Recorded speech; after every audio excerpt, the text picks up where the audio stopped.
how quickly it comes, how quickly it ends, or maybe it's not over. We'll see. Interesting stuff. So yeah, Squid Games obviously blowing up everywhere. It's become one of the most watched series on Netflix, and loved all around the world and whatever. And you can argue horror or not, whatever. It does have elements of horror. I do like it, and that's why I'm here to talk about it, regardless. So yeah, I'm not gonna do the IMDb plot thing because is this really, we're in season 3 now, and the plot there doesn't really cover the specifics of season 3. But hopefully you've seen season 1 or 2, or at least have an idea. Basically, it is the egg game. People go to an island, play a game for a lot of money, and hope to survive it all. That's the brief of it.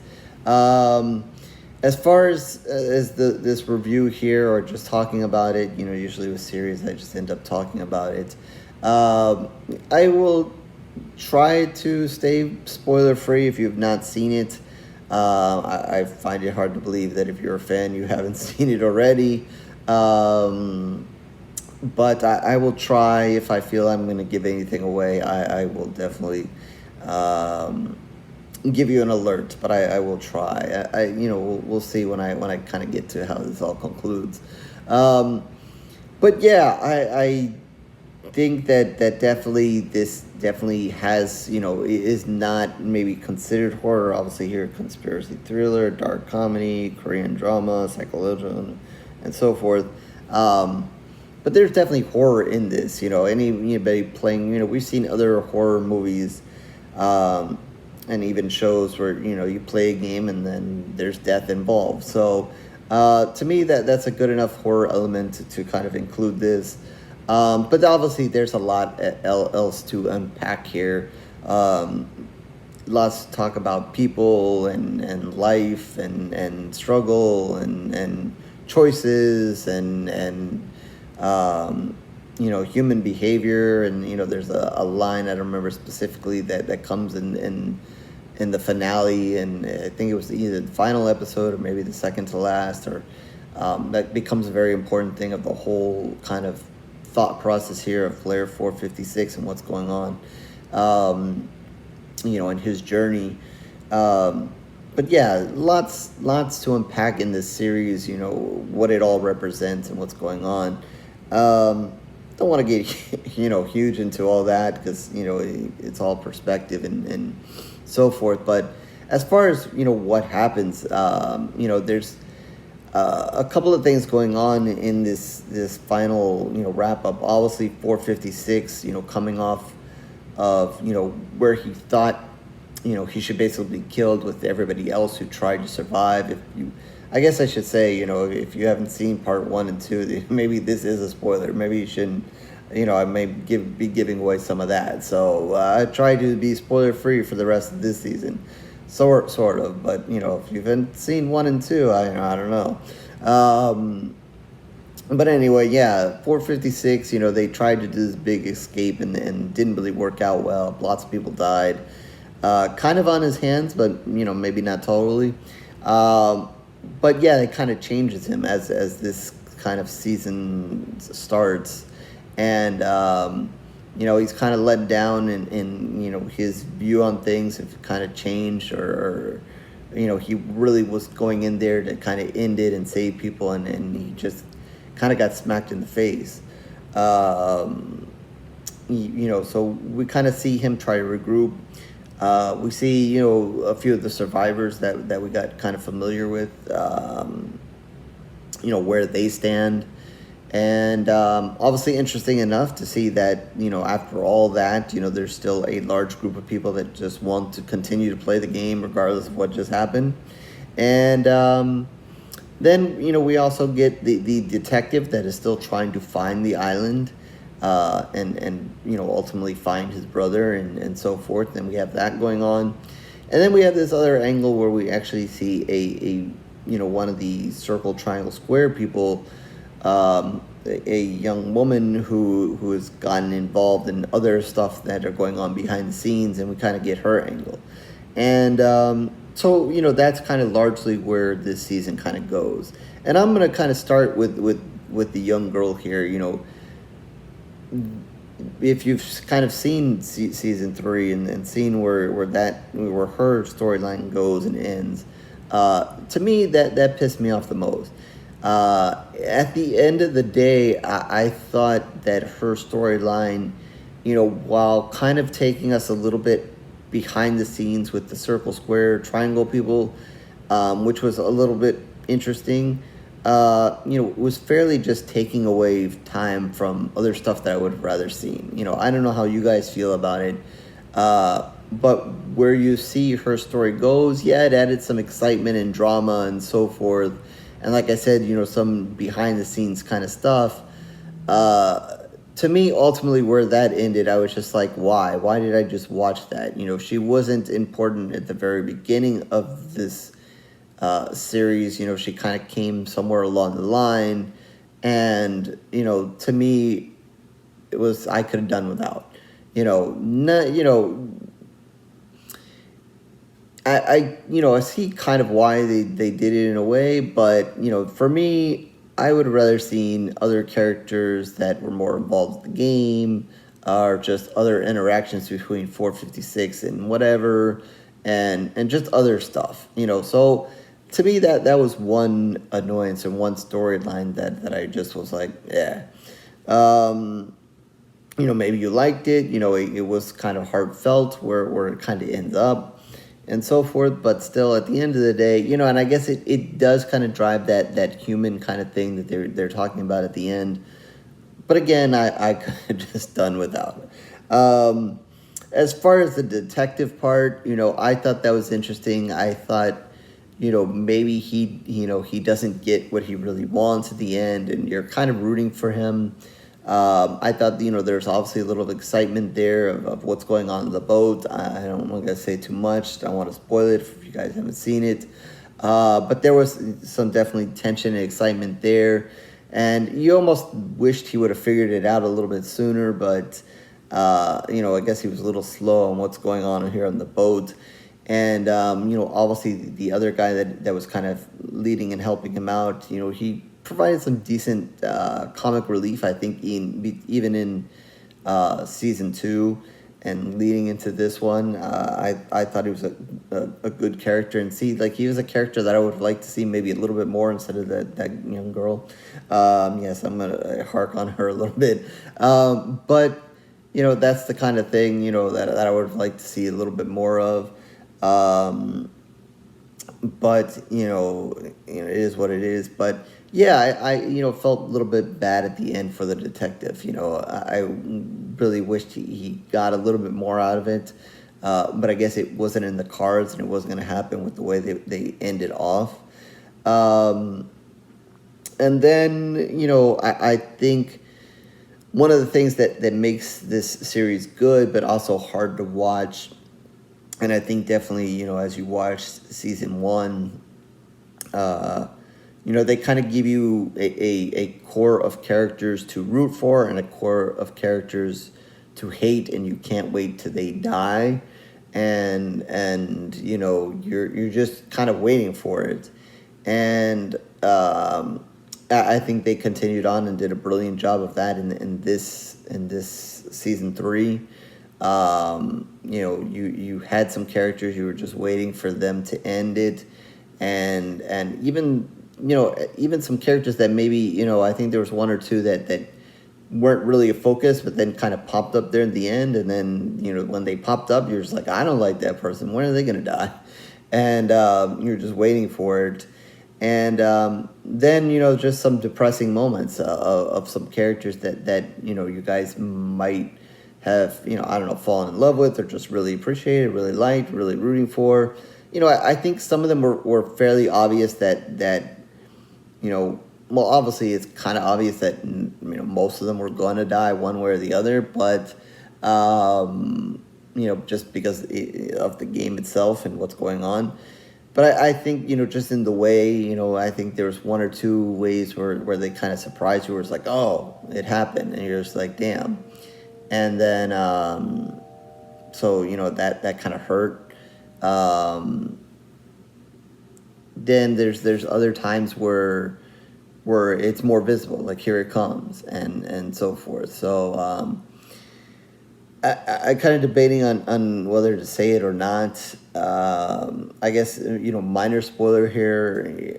The one girl does have the baby, and that kind of gets in the mix and plays an interesting part to the end. And again, I see at the end of the day, it being part of the story, part of the overall meaning of everything in this game and what the show is trying to express about humans and people and decisions and so forth. But I thought that was, maybe pushing it a little bit. The fact that, she even survived enough to have the baby. Obviously, she had help in it and help to get to that point. But I thought that was a little bit much. I don't know, whatever. It obviously, added some much drama in the final couple of episodes to it, and definitely some suspense. But also drew a little bit more attention than maybe I would have, liked there, and too much focused around. But, again, when you kind of look at what they're trying to tell you at the end of the day, I guess it is an important part. So a little 50-50 on that. Again, pulling on your heartstrings as well, as it kind of winds down. As far as the games itself, pretty cool. The ending one wasn't terribly complicated, but it was a lot about choice. And really, was, I guess, fitting for, again, what they're trying to tell you about choice and humans and so forth, and really put it on the players to kind of decide the fate of the game, the fate of the winner, and kind of just proved where they were going all along, that they just couldn't control themselves. At the end of the day, they had a chance all along, even though I doubt, even if they would have voted to go home, that they would have gone home at any point. But it just kind of showed you that at every time, the choice came, no matter how big the number was, as it shrank and shrank and shrank, it still wasn't going to stop. You just always had somebody or some group of people that were just going to push it and push it and push it. So, obviously the last game there was really about that and choice and so forth. And then we saw, the return of that big, giant, doll woman that was it stop and go or red light, green light, and we saw that, and it had a partner this time, so that was kind of fun. There's one that was kind of like and I guess that turned into that was the one that was the giant jump rope, so that was a very interesting, fun game in itself. And again, talking about human and behavior and whatever, it's just, every time they play a game, it ends up just being very harsh. There's another one where they played hide and seek, and basically the end of this, I don't specifically remember so much about what happened in season one, or at least, how the games kind of wind down, but it seemed like, the last couple of games here, they really put it in the players' hands to kill the other ones. It was really up to the players. It wasn't always necessarily the game itself that eliminated you, or that the circle, triangle, square people came in and killed you. It was really, a lot in the players' hands to kill each other.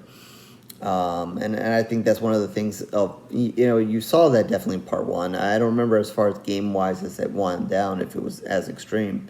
But but you definitely see it here that it, and as the people are there, the longer it really does. I mean, you saw them even fighting at the end of season 2, the two sides fighting themselves before they end up trying to fight the bad people here. I guess and I guess this is minor spoiler, but I guess if you saw the trailer, you know that it was coming. For this season, that 456 is going to obviously meet up with the head guy and have a meeting there with him. And I won't get into specifics, but I obviously an important moment. And if you watch, Netflix has, once you finish watching it, they also have like a conversation with 456, the head bad guy and the director of the show. And they touch on that moment, and I get what they were saying about it, but and obviously that's kind of the whole thing that I keep mentioning about humans, and why I mention it is because they bring it up there and stress it, and obviously as you see the two characters, you're gonna find out a little bit more about the bad guy and well, how he kind of got in his position and so forth, but also why he takes it so personal with 456 or their kind of connection without really being connected. And I'm trying to be a little bit spoiler free as I kind of go through this, but I guess my ultimate thing there is that I thought more should have been said. I think they kept it brief and a little bit more one-sided as far as the bad guy did more of the talking than 456. And obviously when they were talking about it, they were saying like all the things that were racing in 456 head in that moment, and I get that, but I also and obviously he's a little bit in shock of the moment, but I really wanted him to say something or he's given a chance to even do something, but that really wasn't going to happen, and that was not really expected. But I was a little let down that he at least didn't say anything. It is more of just watching him kind of react and the thoughts that are spinning in his head and so forth. And even when, given a choice by the bad guy, or even egged on by the bad guy, or even asked an important question by the bad guy, he just never, says anything until, he's basically leaves the room.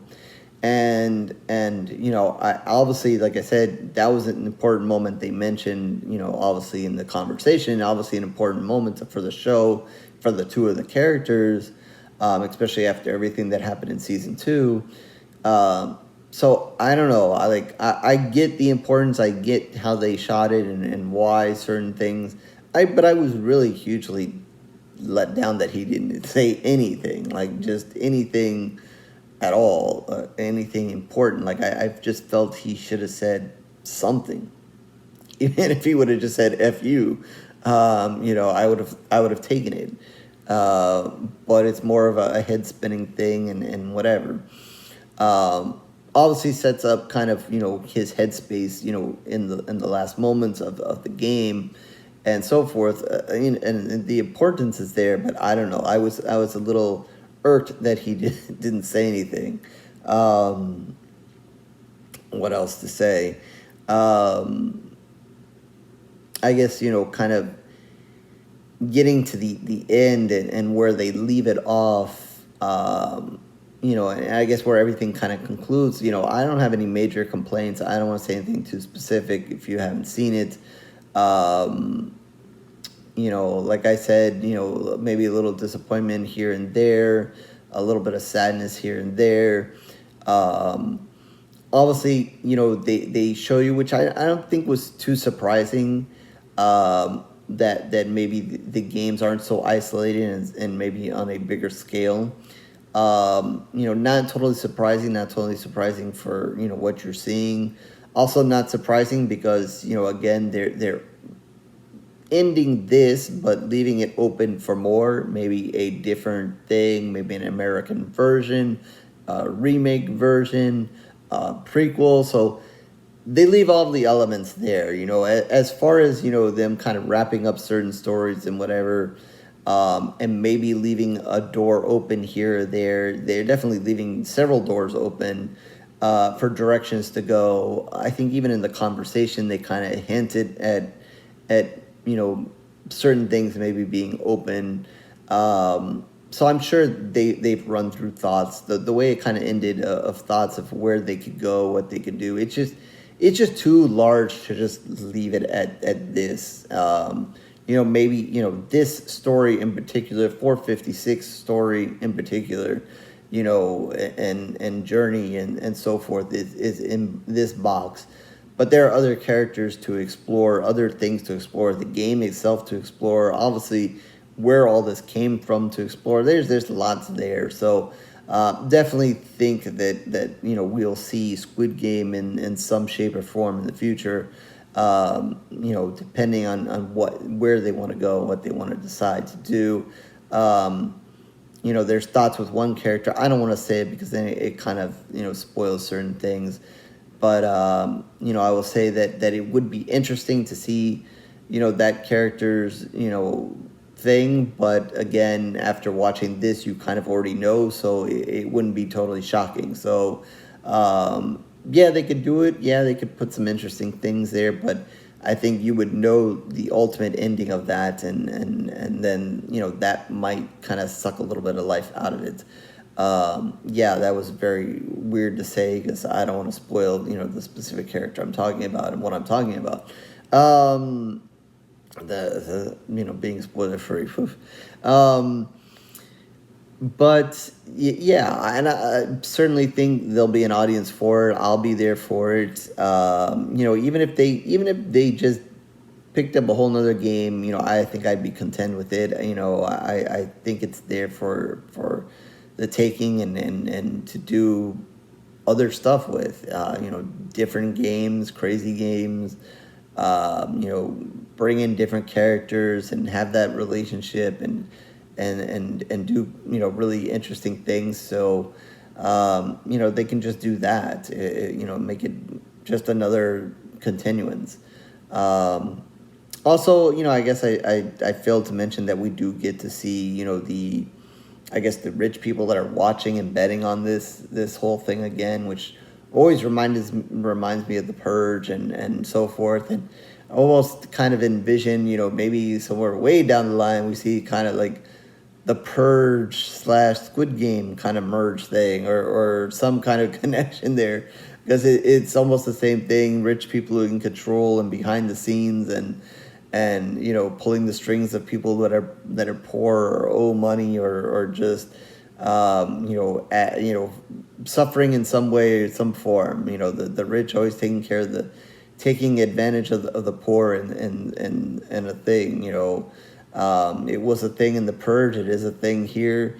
I guess a large disappointment, and it's not really spoiler free, is that none of those people that are watching get what they deserve or what you want them to get for cheering on these people to die. You want them to have some pain and suffering, and it just doesn't happen. So that would be a thing in a future one. If they did another game and somehow people found out who these people were and they suffered in the same way. It's kind of like in the Purge. I don't remember which one. I think some of the rich people got whacked or so forth. So kind of turnabout there. Would be okay with seeing that. And it's a reflection of real life. I mean, we see it every day.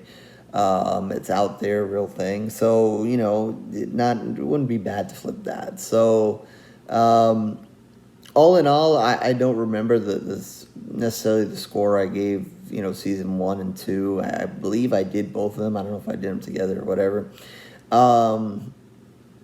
But, I think, it's kind of tough, being the end and so forth.